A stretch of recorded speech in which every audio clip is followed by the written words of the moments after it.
This is Terrence McNally, and this week I'm going to share with you one of my favorite previously recorded interviews with Ralph Nader about his book, The 17 Solutions, Bold Ideas for Our American Future. This interview originally aired in November 2012. Ralph Nader and I are recording this interview Wednesday, October 3rd, hours before the first debate between President Obama and Mitt Romney. Nader has a new book, The 17 Solutions, Bold Ideas for Our American Future, in which he offers ambitious but common-sense solutions to our chronic economic and social problems. And I plan to focus, for the most part, on how Ralph sees us changing the system beyond presidential politics. Given the reality that the current election campaign reveals, how and where does he see us working toward achieving these 17 bold ideas? Here on Freeform, we explore the lives, the work, the ideas of individuals that I suspect have pieces of the puzzle of a world that just might work. We look at new, innovative, provocative approaches to business, environment, health, science, politics, media, culture, all based on the fact that I believe we can do better, and I want to find out how. Ralph Nader was recently named by The Atlantic as one of the 100 most influential figures in American history, one of only 4 living people to be so honored. The son of immigrants from Lebanon, he's launched 2 major presidential campaigns and founded or organized more than 100 civic organizations. His groups have made an impact on tax reform, atomic power regulation, tobacco industry, clean air and water, food safety, access to health care, civil rights, congressional ethics, and much more. He's the author of 11 books, including Unsafe at Any Speed, The Good Fight, The 17 Traditions, and his latest, 17 Solutions. Welcome again, Ralph Nader, to Freeforum. Thank you, Terrence. You were born in 1934, in the midst of the Depression, and you graduated college in 1955. Looking back, do you recall what America looked like to a young grad at that moment and how you might have imagined your life and career? Well, it looked like it was a pretty stable society that wasn't moving ahead in accordance with its potential. In the mid-50s, it was all about fighting communism when it came to foreign military policy in the Soviet Union.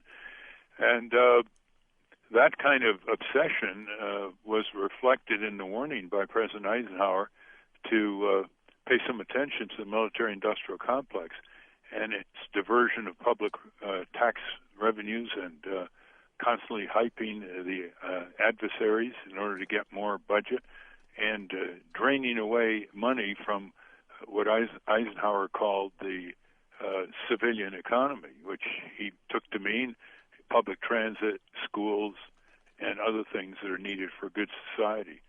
And, of course, there was the Joe McCarthy hysteria.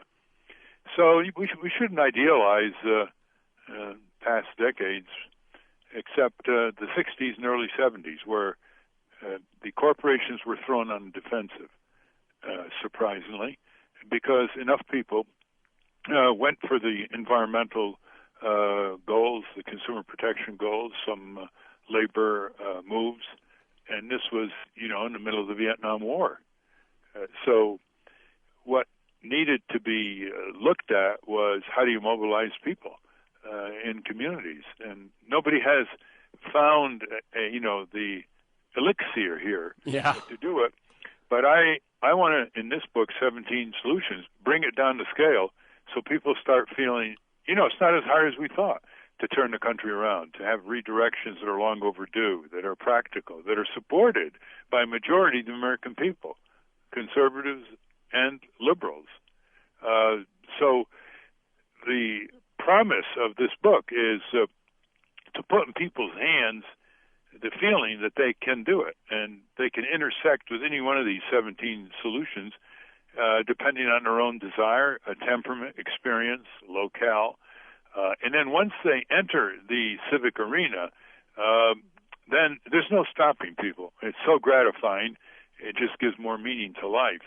And the cover shows basically a New England town is that Winstead? There was a town meeting, the ultimate democracy. It was the city council. Then there was the town meeting if the city council didn't do what the people wanted, and then if the people didn't want didn't do what the town meeting wanted, they'd go right to referendum. So it's the most pristine form of democracy.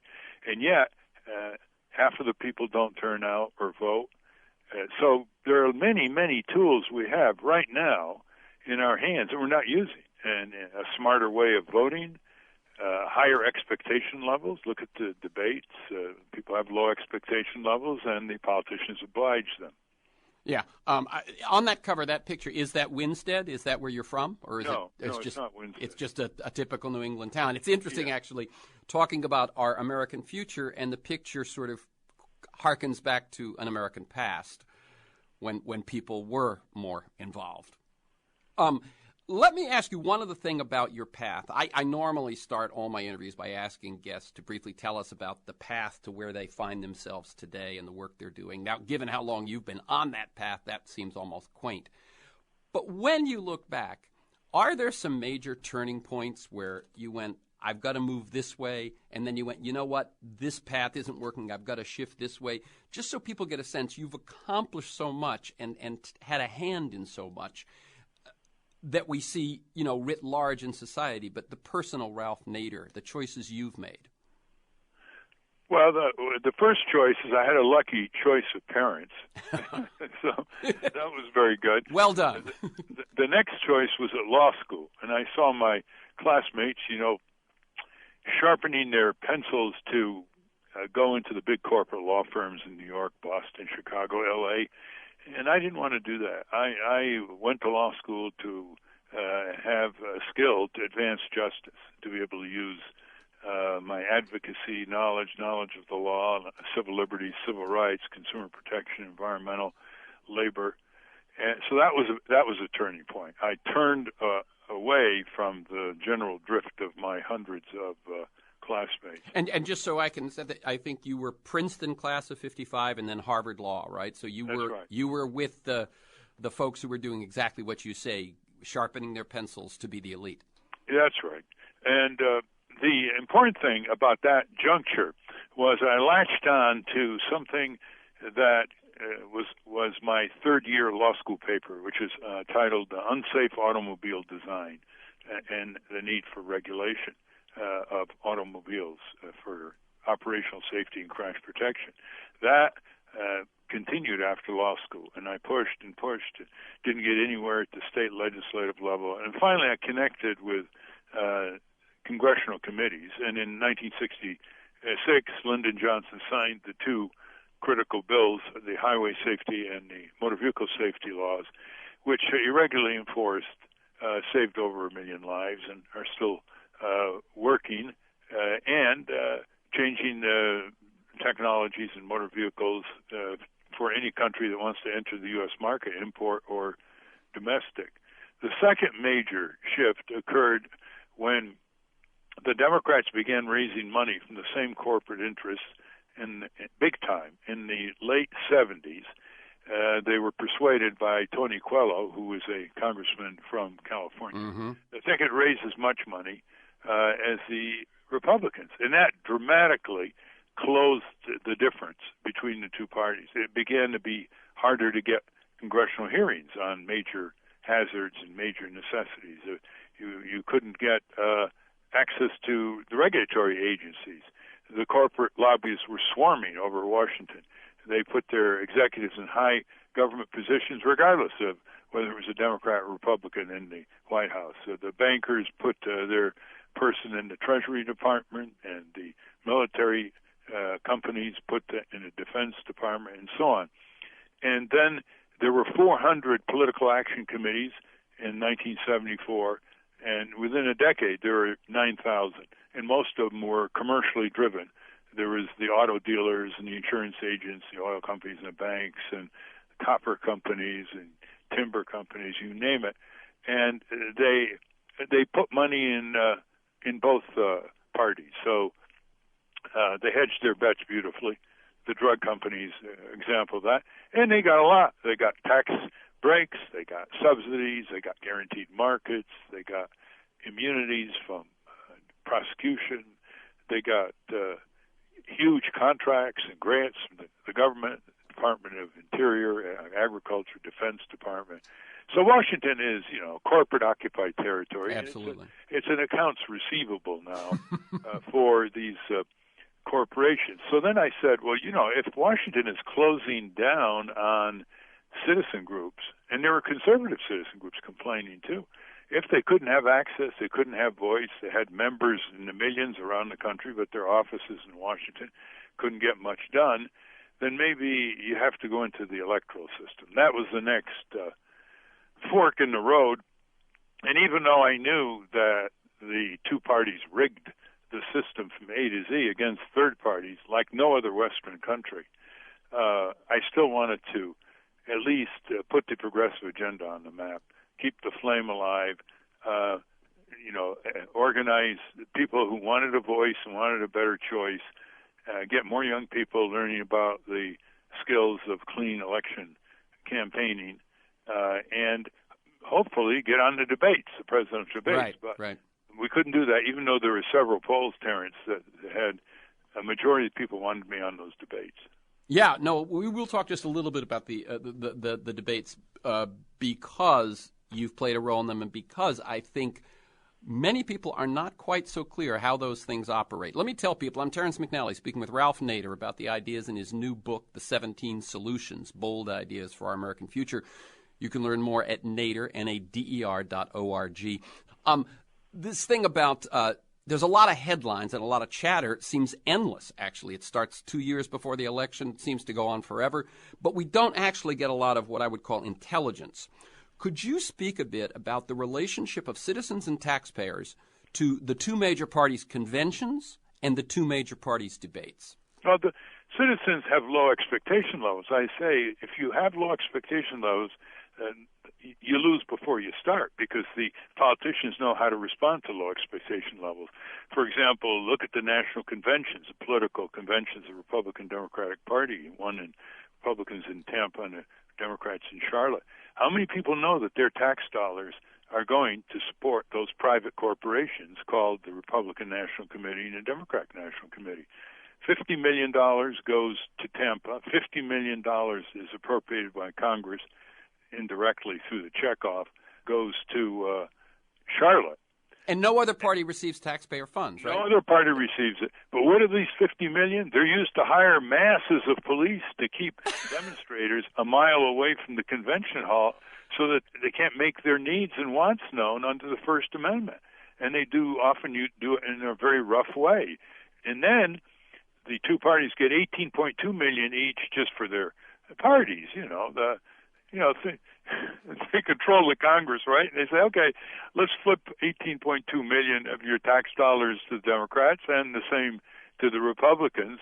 And mind you, these are not official agencies. These are private companies, and they should pay for their own parties.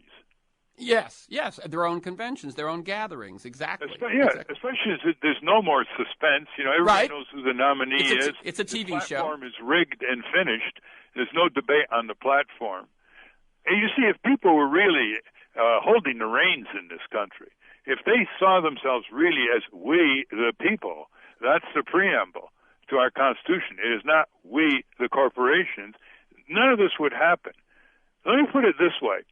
We've heard about the 1% of the rich from the Occupy movement. Right. And we've heard about the 99% of the rest of the people. I have another 1%. 1% of the people, that's about 3 million people, organized in congressional districts, focusing on Congress, turning Congress around, and also doing a lot of other things, can turn the entire country around. In other words, it is true that 1% control a lot of power in this country. But the other 1% of engaged, serious citizens, organized with one another across congressional districts, turning the power of Congress, the power to spend, to tax, to declare war, to investigate, to confirm nominees, turning it in the favor of the people, it will happen. Just ask yourself, was it less than 1% of the people who started the Pacifica radio programs? Of course. The Pacifica radio stations serve everybody. Anybody can turn on to them. Anybody can call to them. And yet it was a fraction of 1% that did this. In fact, if you look back in our history, the major movements toward justice involved seriously less than 1% of the people, other than the Civil War. In other words, the suffrage movement for women's right to vote, there never was more than 1% really seriously doing this day after day. And so this book, 17 Solutions, is designed to put in people's hands a whole range of opportunities to make life better for their neighborhood and country and world, and also to turn around their taxes so they don't go by way of military bloated contracts and wars of aggression. They don't go to corporate welfare. They don't go to subsidies in Wall Street. They don't go indirectly by tax loopholes and tax havens. They come back and rebuild your community. Good jobs, schools, clinics, water, sewage systems, public buildings, public transit, the latest technology. There's a chapter here on science and technology for the people, converting to solar and energy efficiency technologies, replacing nuclear and fossil fuels. We're a country full of problems, Terrence, that we don't deserve, and full of solutions we don't apply. Yeah, I love that quote. I have it down as one of the things. That's exactly right. We have more problems than we deserve and more solutions than we apply. I mean, abolishing poverty, that's nothing. In Western Europe, until this latest dip, they abolished poverty as we know it. How'd they do it? Well, they had a higher minimum wage. We have the lowest minimum wage in the Western world, $7.25 federal, a little higher in California. But if we adjusted it for inflation from 1968, it would be $10.30. So you have 30 million workers making less than the workers made in 1968, adjusted for inflation. One way. Another way to get rid of poverty, full Medicare for all. Just like a majority of the people want an inflation-adjusted minimum wage, including Rick Santorum and until earlier this year, Mitt Romney. Right. A majority of people want full Medicare, single payer. And majority of doctors want it as well. Majority of nurses want it as well. It'll save 45,000 lives a year, according to the Harvard Medical School researchers. 800 Americans die every week because they can't afford health insurance to get diagnosed and treated. Nobody dies in France, Germany, Sweden, Canada because they don't have health insurance. So you see, the whole idea of the 17 traditions is to say to people, you want this?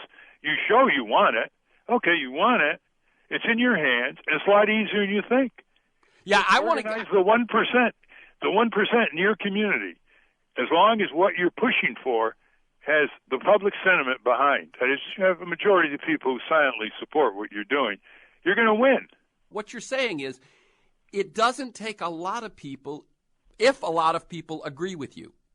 That's right. Yeah. And you know who saw that? It was Abraham Lincoln. He said, with public sentiment, you can do anything.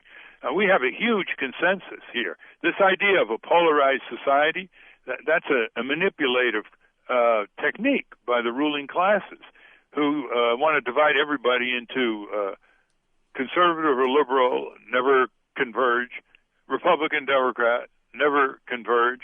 But when you get down to where people live, work, play, raise their families, sleep, have fun, there's a tremendous consensus. People want good recreational facilities for exercise and unorganized sports in their community. People want to breathe clean air, drink clean water, eat safe food. They want a living wage for their laborers going to work every day. They want some security for their retirement. They want law and order for the big boys, not just for the street crime. They want pushing peace. Well, I mean, 70% of the people want us to get out of Afghanistan yesterday. Yeah. And there's no party pushing for that. So, in other words, just their own intuition, their own sense of practicality, of fairness. What are we doing over there? We're just spreading al-Qaeda into 20 countries. There was no al-Qaeda in Iraq, no al-Qaeda in Libya, no al-Qaeda in Somalia, no al-Qaeda in Yemen, no al-Qaeda now in Mali as a result of our attack on Libya, which is now in chaos, by the way. There's now al-Qaeda moving into Syria. I mean, the main promoter of al-Qaeda is the U.S. government, U.S. government policy, overreacting, blowing countries apart, killing civilians, some of whom young men joined al-Qaeda. Yeah. I mean, in other words, what you get two if I'm not mistaken, what you have is two things. One, you have enormous youth and enormous poverty in a lot of these countries, and then you have an attack, an aggression, and you put those two together, and it's not hard to organize. And 24-hour drones, you don't know when they're going to strike. I mean, the British in World War II, when the Luftwaffe would fly over and bomb London, they could hear it. It would go on for a couple hours, then it would be over. 24 hours a day. These drones, it's terrifying the kids, the babies, the children. They don't know where they're going to strike. The young men can't congregate because under U.S. Obama policy, if they have a suspect targeted and there are a bunch of young men around the suspect, that's assumed to be a bunch of insurgents, and they blow them up with pushing buttons from Virginia or Nevada. So there's a strong animosity to this kind of empire in conservative circles, libertarian circles, liberal progressive circles, but they're not organized. And so you went right to the core, Terrence, which is how do you develop the tools of organizing? Right. And there are several ways in this book. I'm Terrence McNally, talking with Ralph Nader. The new book is The 17 Solutions, Bold Ideas for American Future. You can learn a lot more at nader.org. Okay, Ralph, organizing. Well, just extend what you just said. You want my weekly column electronically free, just visit nader.org, sign up. And if you want to get an autographed copy of this book directly, just go to 17 Solutions, that's spelled out, 17solutions.com, and you'll get an autographed book. It's a paperback. It's not that expensive. You can have a discussion with your neighbors, your friends, your extended family, schools.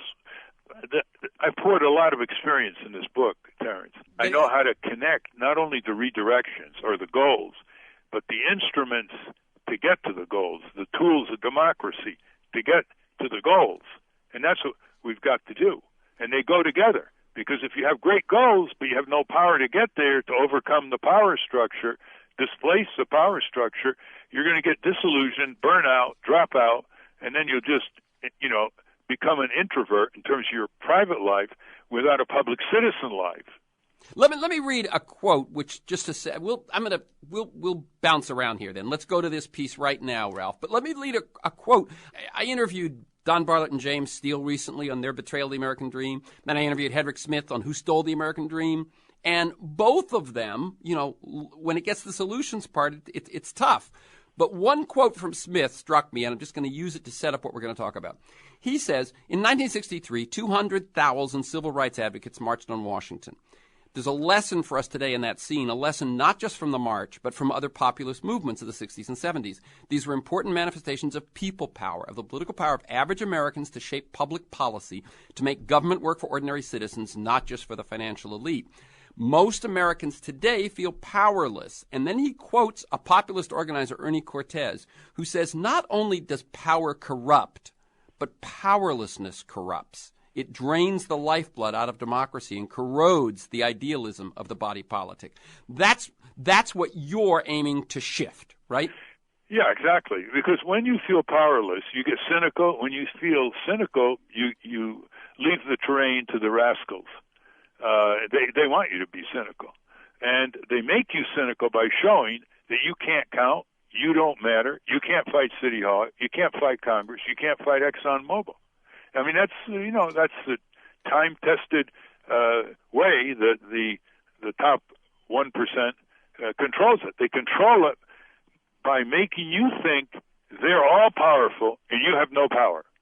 Now, for example, let's say we want to organize thousands of consumer, environmental, small taxpayer groups so we can start competing electorally and in the councils of government, state and federal. Okay, so few people turn out to town meetings for returning members of Congress, the Senate and the House, 535 men and women. They go back and recess and they have these meetings. They're lucky if 20, 30, 40 people turn out. If this is a hot issue, maybe more.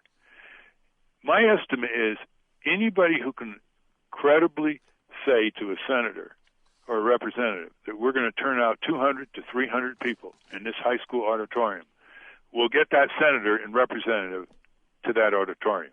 in person, not a FLAC, not a staff. You realize how little that is? Yeah. Now, what happens when you get them in the room? Because you summon them on your agenda. You say, okay, the agenda this time is out of control corporate power. We're not going to talk about anything else, Senator. We're not going to talk about abortion. We're not going to talk about speculation tax. We're going to talk generically about corporations have too much power over our economy, our workers, commercializing childhood, our elections, our politics, our government. They even want to own our genes, Monsanto style. We are going to talk about corporate power. And so the people in the audience are in charge. Now, is that hard to do? One of the principles of this book is don't make excuses for yourself. When you have all kinds of unused rights and power that you've given up on yourself and not used. So start using what you can use without anybody stopping you. Can people stop you from marching, rallying, voting for a third-party candidate? Can people stop you from going to small claims court? Can people stop you from organizing community economies, farmer to consumer farms, cooperative credit union, local renewable energy, wind farms? Can people stop you from doing all these things that attract people's consumer dollars away from Citigroup, Bank of America, ExxonMobil, Pfizer, and so on, when you develop these community economies? And I have a chapter on making communities more self-reliant, and that's one of them. Nobody can stop you from doing that. So stop stopping yourself. That's the key. Now, there are some people who don't even think about being active. They're so involved in getting through the day. Half the people in the country are poor. Right. They're lucky if they have a job. And those are the people that you have to attract, that if you happen to be a little bit more involved than they are, you can be more effective if you bring them in and you watch their eyes light up. You think people like to go through life on their knees? You think they like to go through life eating their grievances, being shut out, excluded, underpaid, underinsured, disrespected? The whole country can turn around faster than anything because we're blessed with a lot of reserves. Do we have enough capital for investment? Are you kidding? Oh, my God, yeah. It's the people's capital sitting there piled up in these corporations who don't even pay enough dividends to their owners. I'm Terrence McNally. That's the passionate voice of Ralph Nader. We're talking about his new book, The 17 Solutions, Bold Ideas for American Future. You can learn more at nader.org. And this book, as he points out, I noticed it didn't come out in hardback, right? No, it came out in paperback. We want to have a fast distribution here. 17solutions.com. We can get it directly, get it in bookstores, get it online. I want to, Terrence, just very quickly to give people a sense of the depth of the book, because they might say, what do you mean 17 solutions? Is this a list of wonky policy recommendations? Well, here they are, and just think what you think of when you hear them. Fundamental tax reform. First, we tax what society dislikes the most before we tax work. So we tax pollution. We tax Wall Street speculation. We tax addictive products. Why do we tax labor before we tax hundreds and hundreds of trillions of dollars of speculation in Wall Street? It can produce billions of dollars to put back in the community. What you're saying is a minute tax on the volume of trades that happen nowadays. People know about this, that you're buying and selling stock. It doesn't even matter anymore because there's this speculation going on by computers at enormous volumes. Well, you put just a minute, we're talking about 0.1 cent per trade, that kind of thing. It's really minute, right? Look what the sales tax in California is. What is it? 8.75, I think, at this point in LA. You go into a store, you buy necessities of life, you pay 7-8%. Someone buys $100 million of Exxon derivatives today and pays not a penny. And sells them in a minute. 1/2 of 1%. 1/2 of 1%. 1/2 of 1%, you'll raise over $300 billion. Yeah, billion, exactly. Okay. Right. The motto is tax what we burn before we tax what we earn. Exactly. Tax what we bet before we tax what we net.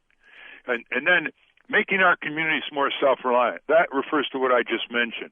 More cooperative credit institutions, more renewable energy, farmer to market, community health clinics focusing on prevention, more exercise, recreational facilities, etc. Give science technology back to the people.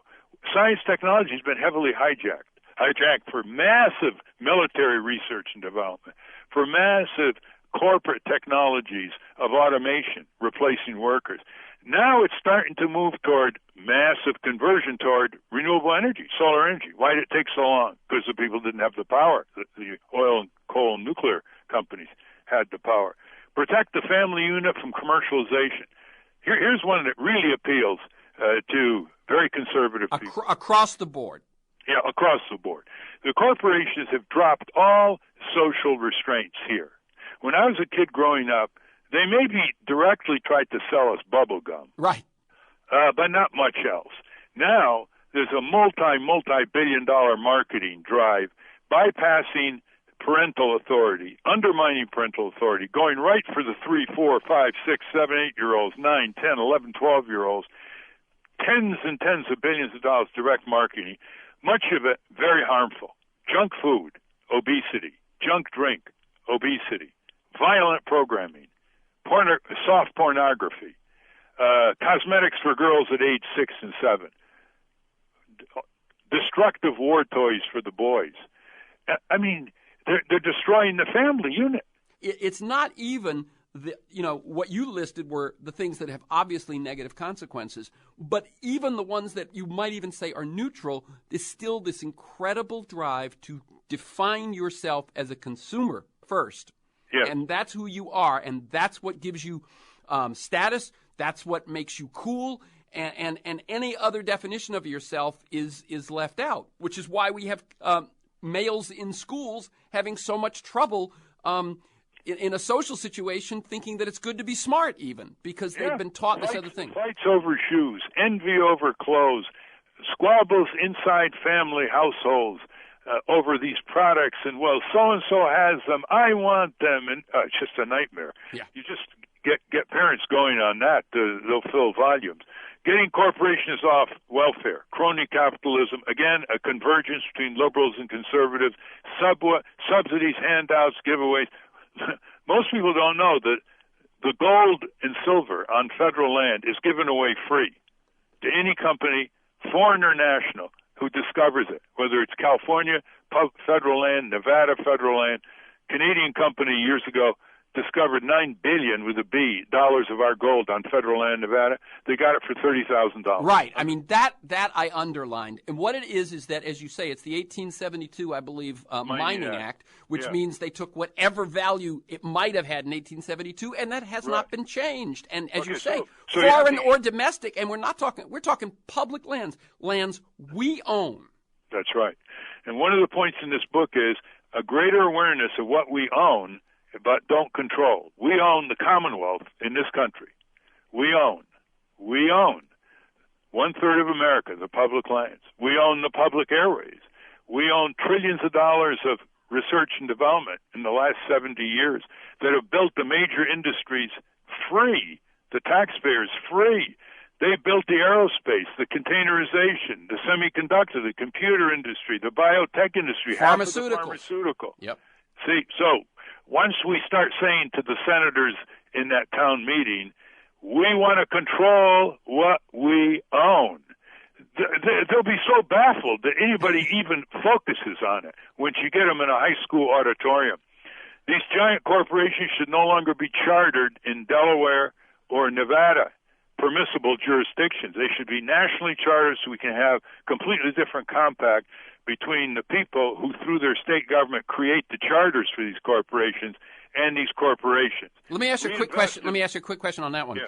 Would that apply at a certain level? In other words, the size of the corporation. Yeah. So at a certain size of corporation, you have to be nationally chartered. You can't cherry pick. About $100 million in sales. You can't cherry pick the state that gives you the best deal. Yeah, exactly. And here's one. Restore our civil liberties. That goes without saying. I mean, this whole war on terror has shredded our civil liberties, produced fear, which Eisenhower warned about, so beautifully in his speech. Reinvest in public works. We know that. I mean, but, let me just jump. Here's what people don't know. The biggest consumer in the United States is the federal, state, and local government. They buy almost everything we buy, plus things we don't buy, like missiles. But they buy food. They buy paper. They buy motor vehicles. They buy energy. They buy housing. They buy clothing. And so years ago, we started, and Barry Commoner just passed away, the greatest environmentalist of the 20th century, would say to the Pentagon, if you start buying photovoltaics for your remote locations, if you start buying the kind of renewable energy for your far-flung installations, you will spur innovation, and you'll create the basis for a larger civilian economy. It is amazing.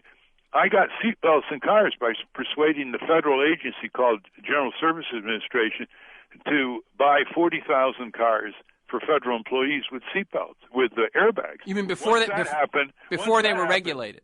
Huh? Before they were regulated, they had to have it. Yeah, we couldn't get them regulated. The auto companies blocked us at the Department of Transportation, so we went around the corner to the GSA, who was headed by a former auto parts supplier, Republican from New Hampshire, so he was in no awe of the auto industry. And it was perfect. Once that occurred, Chrysler, Ford, GM, they all fell into line, and then the foreign companies did. Government procurement, I think it's 20% of all purchasing in America happens through all the different levels of government. Once they decide they want recycled this or they want whatever efficient that, once they decide it and they do it, and again, this is the people we own, this is the systems we own, then the price comes down. That's what it takes. Tremendous tool. If they block the regulators, tremendous tool. Customer is always right. We've got the symbols on our side. The military budget, $800 billion. There are military officials say we could more than defend our country for $300 billion. Imagine $500 billion repairing America every year, bringing the soldiers back, spending the money to give them college education. The other one is re-engage with civic life and invent new tools for reform. Here's one. You summon the members of Congress to your town meeting. You jam it. You say, look, we want power. You understand that, Senator? We want power. That's what the Constitution is supposed to be about, citizen power. And we want to have a facility that makes it easy for us to band together as workers into unions, band together as consumers into co-ops, band together insurance policy holders and bank customers into consumer advocacy groups, so we can take on directly the big boys and fill your congressional hearings with the people's side of the story for months. So they say, what do you have in mind, people? The senator says. Well, here's what we have in mind. You go back to Washington, and along with the subsidies that you give your big friends in Wall Street and elsewhere, we want you to pass a law to require inserts electronically and through the postal in all bills and statements from corporations, banks, credit card, insurance companies, you name it, inviting us to join together and form our own nonprofit consumer advocacy group with our own lawyers, investigators, engineers, accountants, so we can defend ourselves and so we can turn you around if you are subjected to the temptations of corporate lobbyists. Now, Senator, this is something that's voluntary for us to join. This is something that doesn't cost the taxpayer anything. And it's just a little quid pro quo for all the goodies you give these corporations. What do we get in return? You cannot believe how fast this will happen. We almost got it through during the savings and loan crisis, but we didn't have the town meetings back home with a fraction of 1% of the people filling those chairs. Let me ask you to clarify that one a little more. So, in other words, the federal government, their role in this is merely to say that all such communications from financial entities have to include this message? Invitation for people to band together and defend themselves in terms of the price of the service, the quality of telecommunication, the fine print contracts, the grievance procedures, negotiating, just like labor unions used to negotiate with corporations. You have these consumer groups, regionally, locally, nationally, millions of members with very sharp champions sitting at the table rewriting the whole fine print contract rule, which we call contract peonage. Check out faircontracts.org for our project there. So this is just one of many. By the way, the referendum has been hijacked a good deal by the corporation. Now, when you say referendum, are you also taking into, does that include like the propositions and initiatives on the California ballot? Yeah. They were designed by Governor Hiram Johnson of California, as we know, 100 so years ago, to be the voice of the people. They would be the legislature. When the people in Sacramento didn't do the job, when they fell flat before these corporate barons, the people could put their proposal. And California has done some good things. They've done some pretty bad things because the corporations have hijacked, and they're doing it now for November. Governor Brown wants Proposition 30 to restore some taxes on the wealthy, and, they're putting a lot of money against that. The tobacco company beat a recent initiative in California to increase taxes on tobacco products, a rare win recently for the tobacco industry.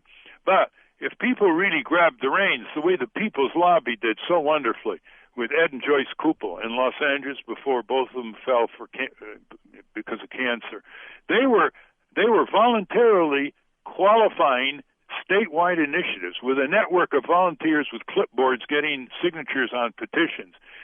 That was going to be one of the greatest grassroots democracy movements in American history. But anyway, people can do that. You've got that. I come from Connecticut. We don't have that kind of referendum. We've got to rely on the state legislature. Yeah, but here, I mean, as you know, Ralph, here, as you say, it has been taken over. Now people are paid to get the signatures. The initiatives that they put on the ballot are constructed so that they are open to false advertising, and then they put tons of money, unlimited amounts of money from corporate coffers into the false advertising, which will give them a chance. And sometimes they will put two different ones that seem to compete on the ballot just to make it confusing and so on. Now, on the other hand, in 1988, Harvey Rosenfield and I qualified an initiative in California to restrain the growth of auto insurance prices. Okay, the insurance company threw $80 million against us. I mean, that's almost a record even now. We had $2 million. We beat them. Why did we beat them? Because we had a grassroots network all over the country, all over California. Yeah.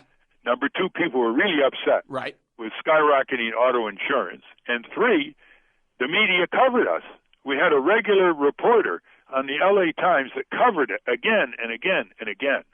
So we know what the pieces are to put it together. We know what the energy level is necessary.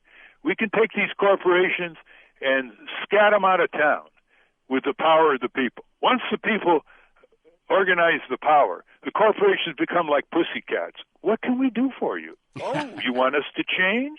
Fine. You want us to have a different product? Fine. You want us to correct the fine print? Fine. Do you want us to be honest in our warranty? Fine. I mean, look at the history.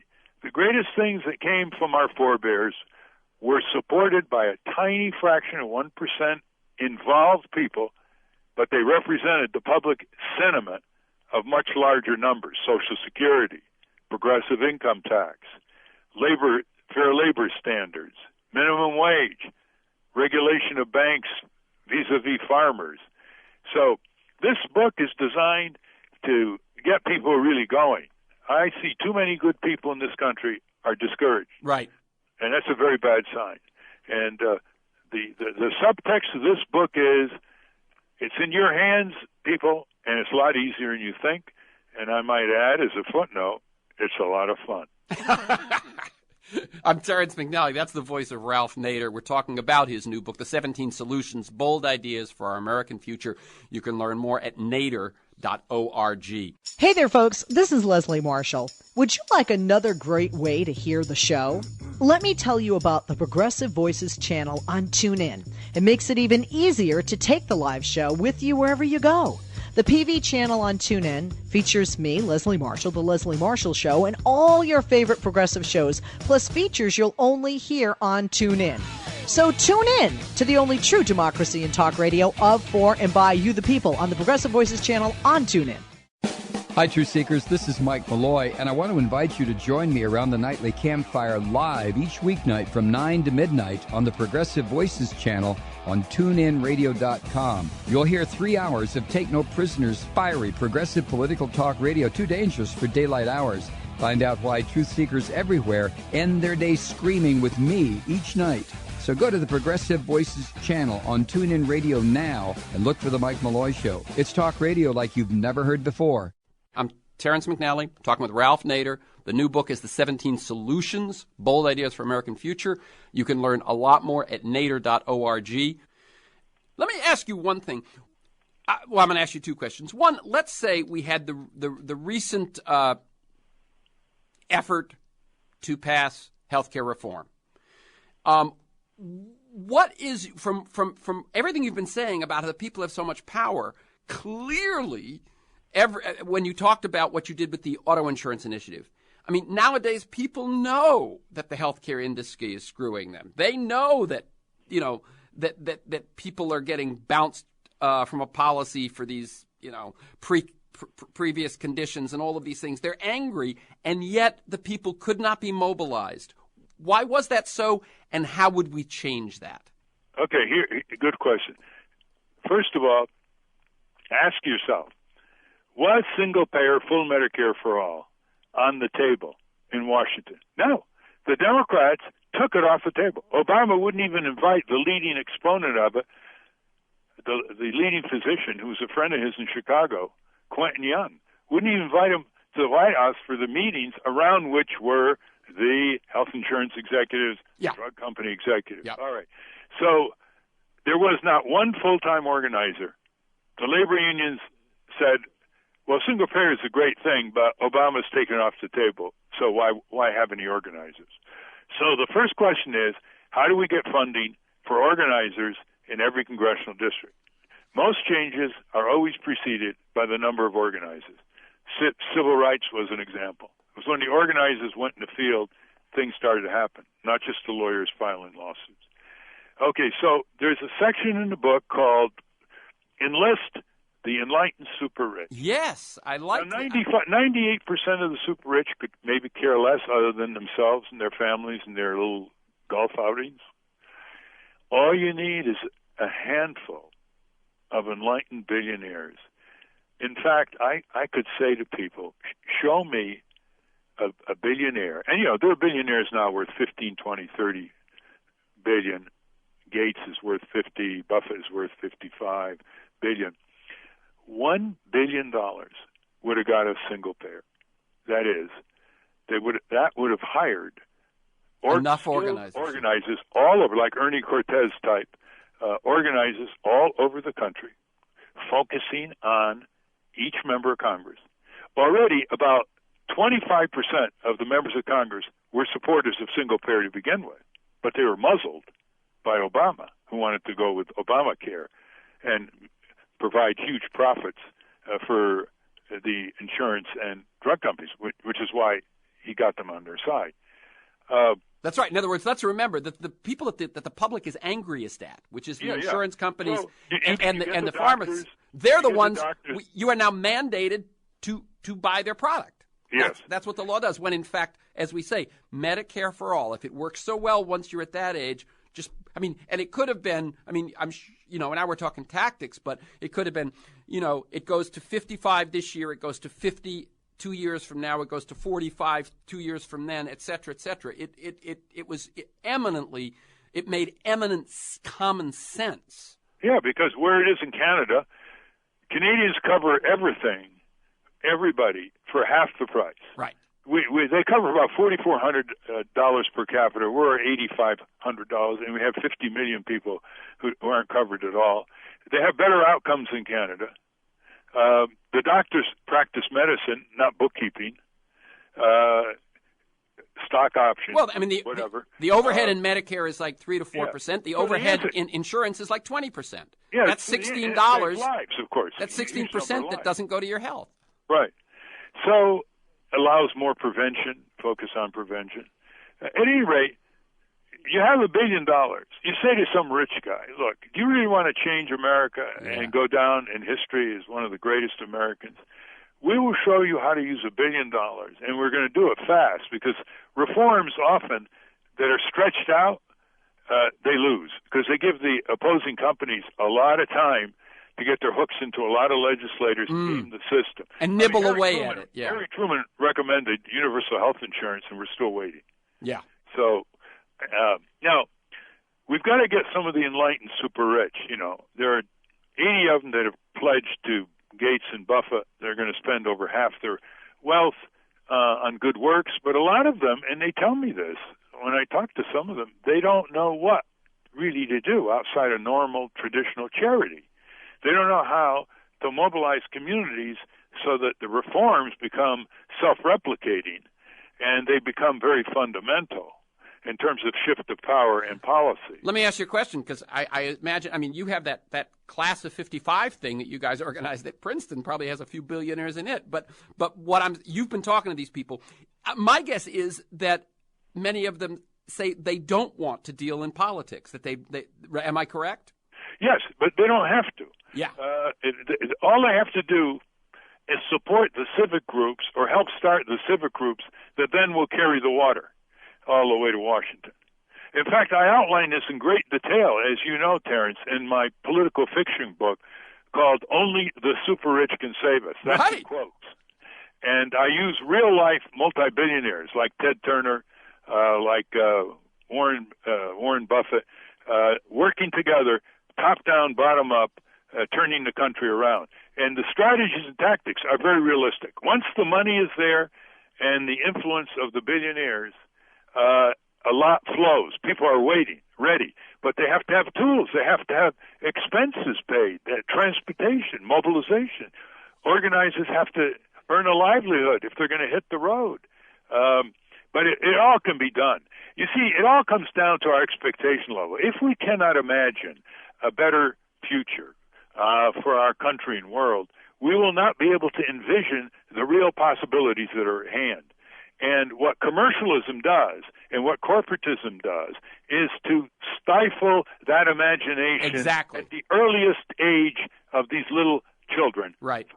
From the beginning. Yeah, that's what you're saying. Stuff them full of video, violence, and entertainment, and salacious junk food. Colonize their imaginations. Yes. Yeah. Let me ask you, I'm going to ask you two questions, and we've got about 3 minutes, okay? Yeah. The first one is a quick response to the Occupy movement. We had a great beginning, with a 99% slogan, terrific, that unified people so they didn't fight each other over identity politics. They had the right tactic. The marches wouldn't have got attention, but they had the encampments 24/7. That got the mass media. But they so avoided anything called leaders or leadership. I don't mind avoiding leaders, but I do mind avoiding leadership. They didn't know how to take the next step once they were evicted. That doesn't mean they're gone. They're still bubbling around here and there, helping people on foreclosures and that sort of thing. Yeah. But basically, it's a spent force. And I try to encourage and talk to many of them to take up the cudgels for 30 million workers. Minimum wage. $10 minimum wage. Just make that the first demand. Yeah. They could have surrounded every congressional office back home, took it at the same time, and 70% of the people with them, even right-wing politicians, it infuses the economy with more consumer demand. Obama is on the record as favoring 950 in year 2011, back in 2008. I mean, what more do you need, for heaven's sake? And they would have been the champions of 30 million workers, including conservative workers in Walmart. Yep. And by the way, you point out the 2011 study by the Chicago Federal Reserve, every dollar increase the wage of a minimum wage worker results in $2,800 consumer spending from that worker's household in a year. I mean, there it is. And you contrast it, it's so much lower than anywhere else in the world, and as you say, 70% of the people. So what you were saying was, you've got these encampments, make one demand. As Frederick Douglass says, power concedes nothing without demands. That would have taken them to a massive level of civic and political power. It's still not too late. They can do it for next year. Exactly. It can still happen. Okay, the last question. Notice that you'll not see any questions on any of the presidential debates on the minimum wage. That's right. Although I've urged it. There's so much off the table on these presidential campaigns that reflects the lack of engagement and the powerlessness of people who should never be viewed as powerless. That's right. There is always a secret debate contract between the two major parties, and then there's kind of an implicit contract with the media that agrees we won't ask what you guys don't want to talk about. That's all on opendebates.org. George Farah. I'm sure you interviewed him yet. I haven't yet. No. Oh, he's the great exposer. Yeah. Oh, he's all over. He was on Amy Goodman. He's really good on that subject. Okay, let me see. We're at 56 minutes. We probably should wrap it up now. Ralph, this has been wonderful. I must say, I didn't read 17 Traditions, and I've heard it's a wonderful book. But when I saw, I try at this show to be solution-centered. That's why I say I believe we can do better. I want to find out how. And when I saw that your new book was Solutions, my eyes lit up. Thank you for this hour, and thank you for the last 50 years. And thank you. Remember, 17solutions.com. Yep. And there's a chapter called Get Congress to Have Skin in the Game, which means no wars unless all children and grandchildren, age-qualified, able-bodied of members of Congress are instantly drafted into the armed services. That'll make them concentrate on their constitutional authority, not to give the power to declare war to an out-of-controlled imperial presidency. That's in the book. Very good. The book is The 17 Solutions, Bold Ideas for American Future. The website is nader.org, where he is putting something new up at least once a week, and you can subscribe to that. You can listen to this week's conversation and many others anytime during the week by linking to the podcast. You can sign up to have it delivered to you weekly for podcasts, articles, transcripts. To join me in pursuit of a world that just might work, go to TerrenceMcNally.net, TerrenceMcNally.net, TerrenceMcNally.net, or aworldthatjustmightwork.com to the same website. If you want to receive my weekly email announcement of upcoming guests, issues, some articles of background, you can sign up at my site or email me at TEMcNally at mac.com. Thank you, Ralph Nader. Keep up the good work. Always will, and I hope all of you will too.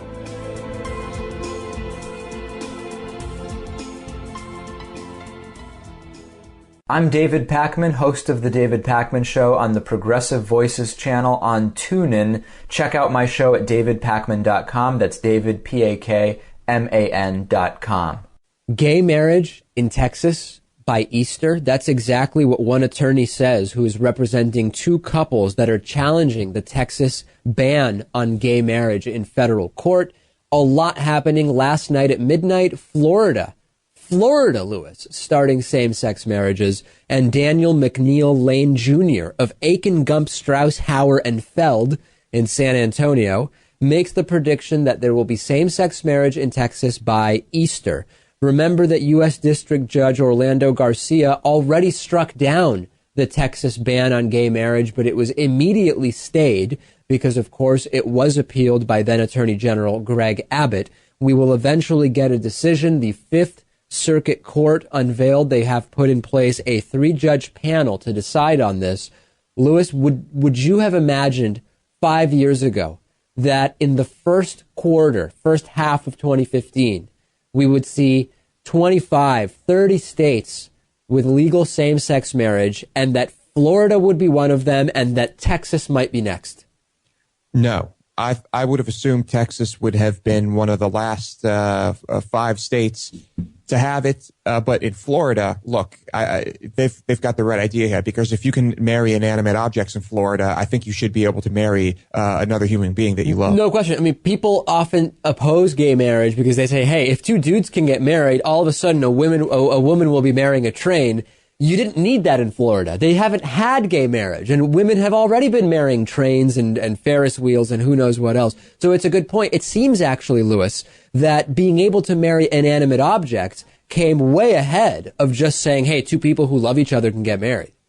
It really did. But at least, perhaps they found some solace in the fact that there probably won't be a divorce between a person and an inanimate object. I don't know. I used to really like going to amusement parks, and I've really become kind of disheartened, and it's not really my thing anymore. And if I were married to the Batman ride at Six Flags in Massachusetts, I could see having divorced that ride by now.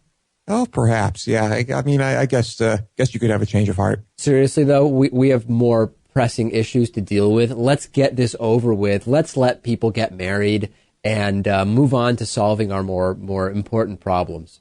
You've been listening to part of the David Pakman Show on the Progressive Voices channel on TuneIn. For full audio and video podcasts, interviews, and much more, check out our website, davidpakman.com. That's David, Pakman.com. And check out our YouTube channel at youtube.com/The David Pakman Show.